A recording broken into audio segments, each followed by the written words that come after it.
Welcome to my channel. I'm the cover call guy, and this is my journey to creating a $120,000 per year passive income portfolio. And in my last video, I did a little miniature deep dive into the S tier, A tier, B tier, and C tier, and the do not buy tier funds. But I did not really go in depth, and I feel like I should have explained more. And as I said, the next video will be a little bit more detailed, my thought process, how I pick the best cover called ETFs, my strategy, the good, the bad, the yield traps, definitions, what I look for and what we should be looking for when picking a good cover call ETF. All right, legal disclaimer before we start: all content presented in this video is for informational and educational purposes only and should not be considered financial advice. I am not a licensed financial advisor, broker, or professional. The information provided is based on my personal opinion, experience, and publicly available sources at the time of publications and may not reflect current market conditions or individual circumstances. Trading and investment involves substantial risk, including potential loss of principal or your entire portfolio. You should always conduct your own research and then consult a licensed financial professional before making any investment or financial decisions. Views expressed are solely my own and do not represent the opinion of other party or organization. I'm just some random idiot you found online, and I could be completely wrong. So please do your own research. None of these are recommendations. This is my deep dive. This is what I've used to and my criteria to categorize my funds and the reason I picked them. All right, so without that out the way, let's begin. So we're going to be ranking cover called ETFs for 2025, right? The winners, the traps, and my strategy. Right, let's get started. What is the problem? Right, when people think cover call, they think of chasing the yield with the highest yield, and often, that is the biggest mistake a lot of people make. Cover call or fairly new to the game, right? They're everywhere, and it feels like everybody is chasing massive yields without ever looking at the yield, right? So if you're new, you probably won't know what a yield trap is. They think it's the biggest payout, it's cheap, why not go for it, right? So when you get that big monthly payout, you got to ask, where is this money really coming from, right? The ones you have to watch out for is return of capital, or ROC. If a fund's payout is mostly ROC, it's not paying you a yield at all, it's just handing you your own money back, and all that does is shrink the fund's value, right? So we don't want NAV erosion, right? When you get the juiciest yields, you're trading off on NAV, right? If you get paid $50, but the stock drops $50 in price, you essentially just traded $50 for $50. You gained nothing, right? It's a classic trap for destroying your own capital, right? And the other problem I see with cover call ETFs, that is dangerously broad catch-all term, right? You can't simply just compare a diversified, actively managed fund like JEPI with a crazy synthetic single stock like TSLY. One is designed to be a core holding, and the other is pure speculation bet. Right, so how am I categorizing these funds? So the first thing I did was split the 60 plus funds I found into 3 distinct groups. We will only be ranking the first category today, and the category is core holdings, right? So these are the ones we're here to talk about. They hold a diversified basket of stocks like the SP 500. So think JEPI, SPY, Devo. These are the only ones I would give an SA or even a bear tier rating. So we're only doing category 1 today, because that's what you should really be having in your portfolio, right? You wouldn't want single synthetic stocks or the non-diversified TSLY, NVDY, MISTI, right? They're not core holdings. They're essentially gambling. You could have it, but you just have to understand the risk. And then of course category 3 is the niche holding, which is this is the catch for everything else.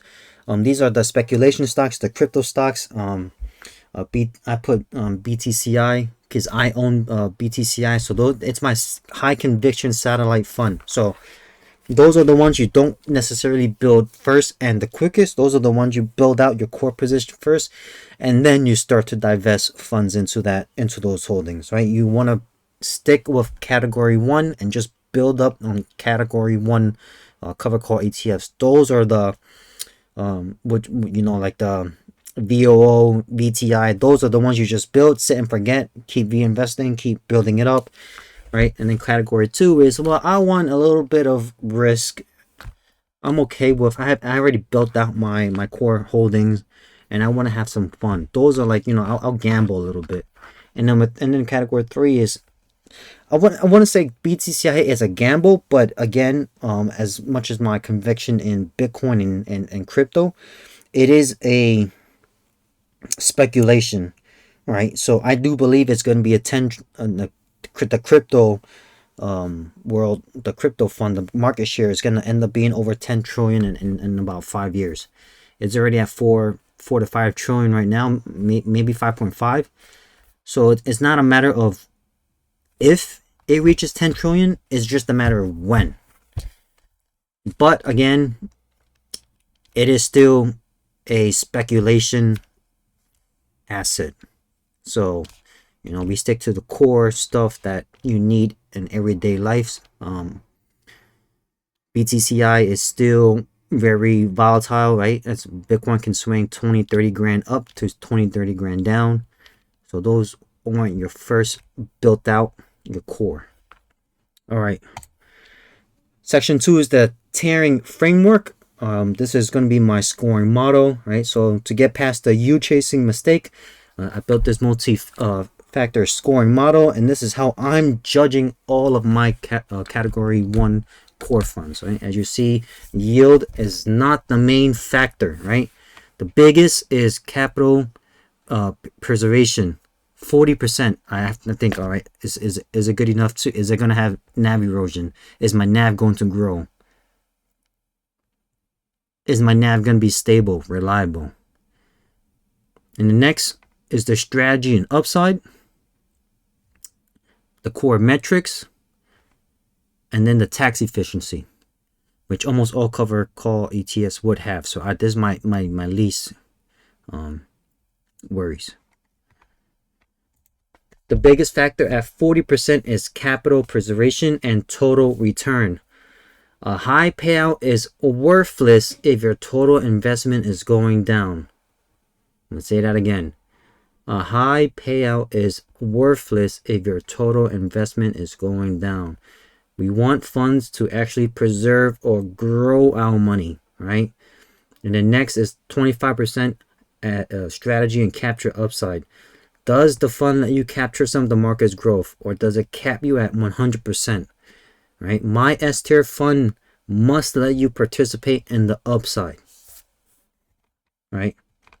So S-tier elite, high 1 year, 3 year, 5 year total returns. I want it to be out the money or partial and active. I want the tax efficiency to be the 1256, which is 60-40 blend, or okay-ish. This is going to be very few. This might be like 2 funds. I'll just put that out there just for JEPI and JEPQ. Those are like going to be the biggest fund, but most won't be over. Most will be $1 billion, $2 billion, $3 billion. So this is, I just put over 10, but that's because some cover call funds are. If I'm not mistaken, I could be wrong on that. And of course, if we can have the expense ratio to be under 0.40. If not, 0.68 is fine, like the NEOS funds. Anything above that, you would have to really think, hey, is this sustainable? Right, so, all right, category 3. The S-tier, the elite core funds. I chose 8 funds. So this is my S-tier elite group. It's a small list. Only 8 funds made the cut. I try to add more. It's just the graph is just gonna look a little wonky, so I just made it to 8.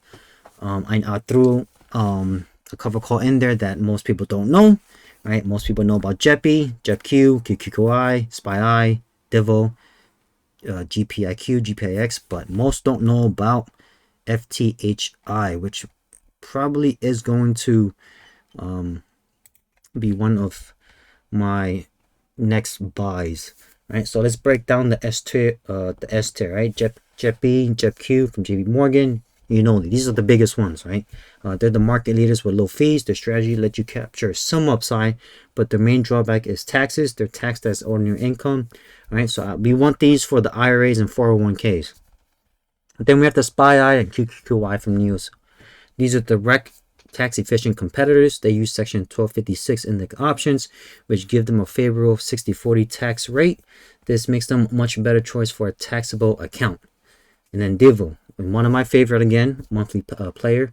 They're more of a modern ETF with a cover call spin to it. So it's not exactly a cover call fund, but because they do cover calls, we'll just throw that in there. All right, so it's one of the lowest yield. Also, it's 5%, which is very, very sustainable. So this would be above everything else. If I just had to bet my money on it, it would be DIVO. If I had to just pick one, even if it's the lowest yield and it's the most sustainable, right? So this one is different. It's highly active and holds just about 20 to 25 blue chip stocks. This allows it to capture a lot more upside, making it a really strong total return play. Oh, and then FTHI, most people don't know about this. This fund is often missed, right? It's not talked about.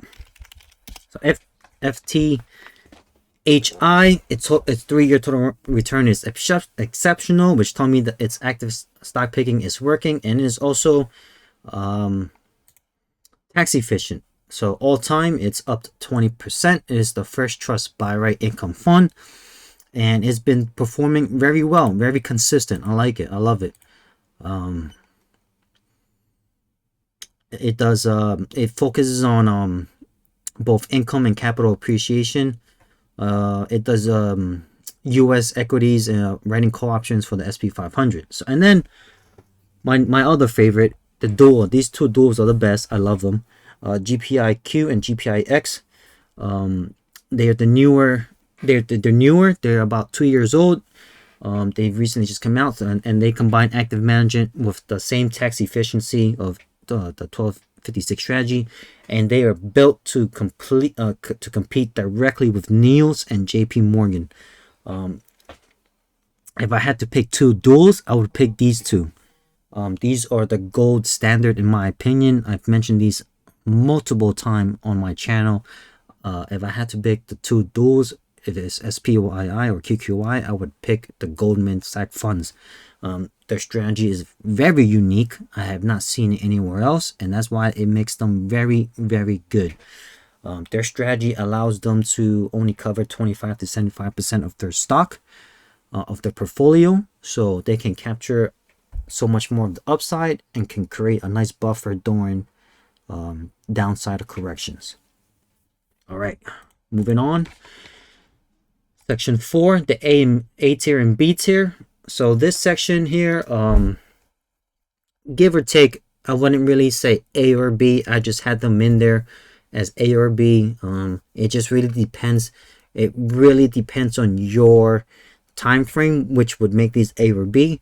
So if I was older, and I know I'm about to kick rocks, these would be the A funds. If not, I would drop these down to B.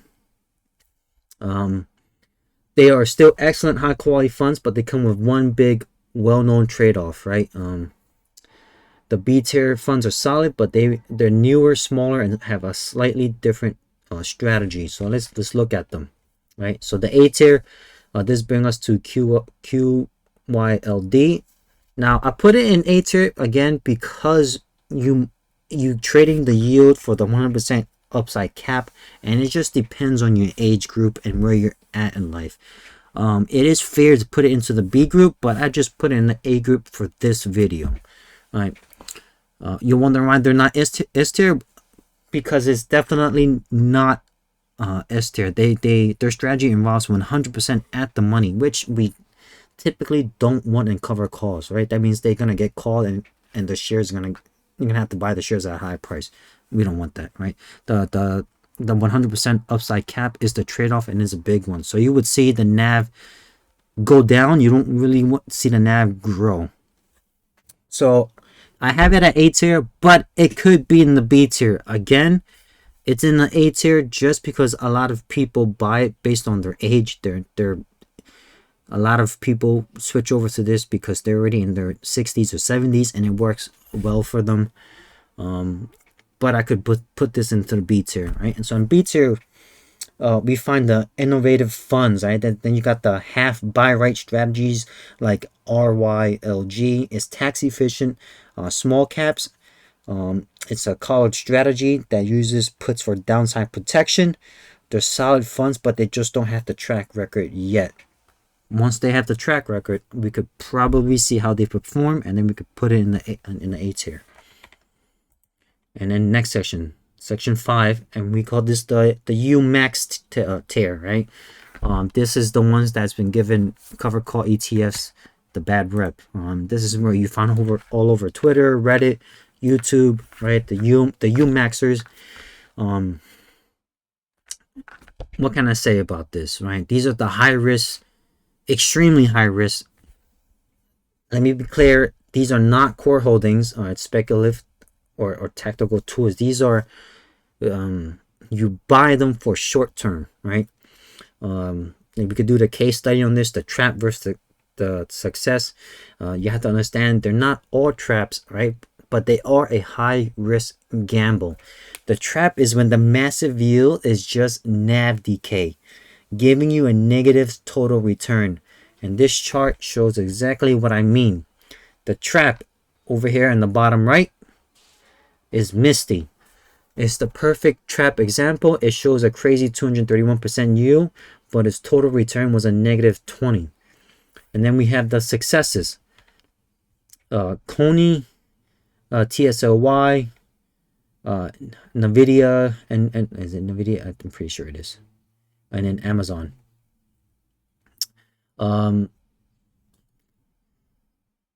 Those three, they have huge yields, but they actually deliver high positive total returns. So, what's the difference, right? It's their underlying. Because Nvidia and Tesla grew so fast, they overcame NAV decay, and that's the gamble you make. As soon as the tech sector flips, you are screwed, right? You're betting on the stock's growth, which is capped, will be greater than the fund's decay. So it is the gamble in a way that you're expecting the stock to keep booming, and once that bull market is over, you are absolutely screwed. Category 6, the niche holdings, which I was talking about. I include this holding. I didn't really know if I wanted to, but I was like, all right, let's just add this. We'll let people compare. So I mentioned this is our category 3 funds. They are not core holdings. They aren't core funds. They aren't tactical funds. They're different, right? Some people love bonds. I don't think I'll ever get into bonds. I love crypto, but some people never love crypto. To me, bonds is absolutely boomer. I would stick with just stocks and or physical real estate and crypto. Yeah, they're just a different asset class. So it's you either love it or you hate it. There's really almost no in between, right? So you got the bonds at the yield at 16%, but the 1 year is almost 2%. And then you got BTCI. This is the trailing 12 months at almost 30%. And then a 1 year total return is 40%. So crypto is doing amazing. BTCI is doing amazing. That's because Bitcoin is doing quite amazing. Maybe not the last month or so, but it's been doing pretty well. And then we got section 7, strategic showdown. All right, so there's the big question. Which is S-tier fund is the best one, quote unquote best one? Again, quote unquote, because it depends where your lifestyle is, how much risk you want to take on, what your time frame is. You might be if you're like me, I'm in my early 30s, but I'm trying to retire and replace my income as soon as possible. I'm halfway there, and then I'm gonna start living my life. Whereas, you know, some of you might be in the accumulation phase, might not even have $100,000 yet, or you might be in your 40s, 50s, and you have well over $1 million, and you might want to start transitioning. It just depends on your personal goal and critically your account type, right? So this chart helps us compare the strength. So let's just do one at a time. All right, we do JEPI. So JEPI right here, strategy, active, tactical, low expense ratio, and it kind of captures the upside, right? But it's very low expense ratio, and its strategy is quite well. It does quite well. Now we go into SPY I. Tax efficiency is amazing, right? And its strategy is a 3 out of 5. It's not bad at all. Not bad at all. It's right there. And then it has a pretty high expense ratio at 0.68. So we're going to give it a 2 out of 5. And then does it capture the upside? It does. Not all of it. Not most of it. Some of it. So it's a 3 out of 5. And we do Divo. All right, tax efficiency. It is not. It is not. 2 out of 5. I believe it's taxed as ordinary. I have to double check on that. Its strategy is amazing, right? So it's both growth and income. And it has a decent expense ratio.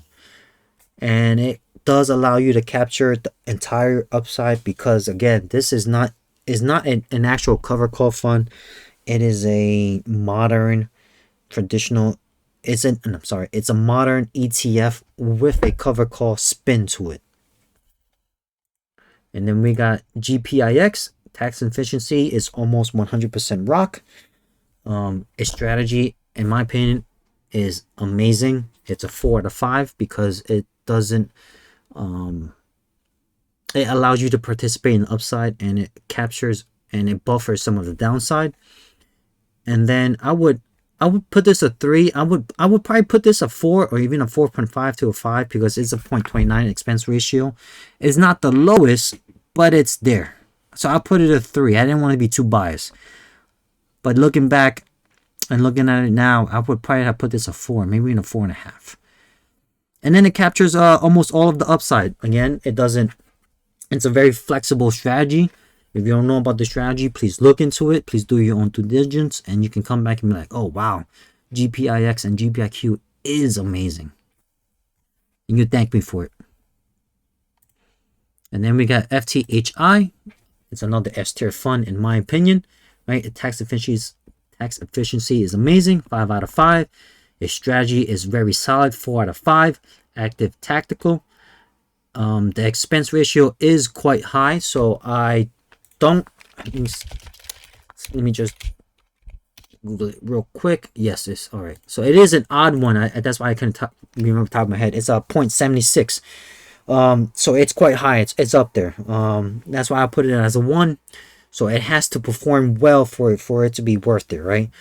And then it does medium, 3 out of 5 for capturing the upside. As you can see on the stock price, it's not the best, but it's not eroding, which we want to see.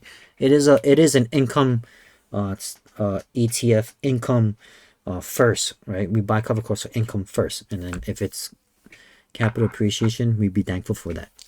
So that is my strategic showdown. I hope you guys liked it. If you think I should be doing this more, let me know. And then we do head-to-head scenarios, right? Scenario 1, you have a tax-deferred account. My pick, I would have JEPI in a tax-advantaged account because JEPI's main drawback is that it's ordinarily income, so it is taxed at the highest. And then you get stuck at the rock bottom of 30.35 fee, and it is a proven and active strategy, but again, ordinary income, yuck. All right, scenario 2, you have a taxable but expect a sideways market, SPI and GPIX in a regular taxable account. Taxes are key. I want to keep most of my money. These funds use the Section 1256 tax treatment, a 60/40 blend, which is almost certainly give you a higher after tax than JEPI. The tax benefit is worth the higher fee. Scenario 3. You have a taxable account and you're mildly bullish. With Divo, you're giving up some tax efficiency, but in return, you get much more of the upside. Because it's so active, only writes calls on some of its stock, it can capture more growth in a rising market. Now, it wasn't mentioned here, but the sister twin of Divo for double the yield is QDivo. QDVO. QDivo. I used to own Divo, but I switched over to QDivo for double the yield, and essentially it's the more aggressive version of Divo. So if you're bullish, like I am, you can go the safer route of Divo, which is about 4.98% or just about 5%, or you can switch over to QDivo, which is 10 to 12%. It has more tax efficiency. And I try to capture more of the upside. It's also active, and it also writes some calls on some of its stock. Now, I believe the stocks are different, so that's where the difference is. The stocks are different. And in scenario 4, you have a taxable account and want growth and income. And that pick would be QQQI. You want that NASDAQ 100 exposure. QQQI gives you the same tax efficiency as SPY. And then is my S-tier choice for growth-oriented income in a taxable account. All right.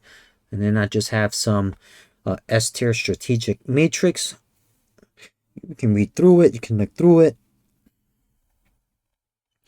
And then the final warning on tactical tier, which is the UMAX. I want to say this one more time. Those category 2, the UMAX funds are not income funds in the same way the S-tier funds are. You know, we saw the data that almost 20% total return on Misty is real. Their yield are often an illusion. It's fugazi, right? Funded by giving your own money back. Please do not use this as a core holding. Not financial advice. Do whatever you want, but I wouldn't use this as a core holding. Right? They only use a sophisticated investor. Right? If you know what you're doing, it's a small satellite position, less than 5% of your portfolio, to make a bullish bet on a single stock.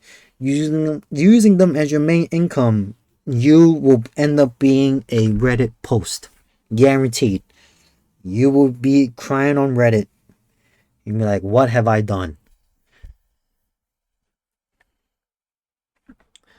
All right, portfolio models, putting it all together. This is my model, okay?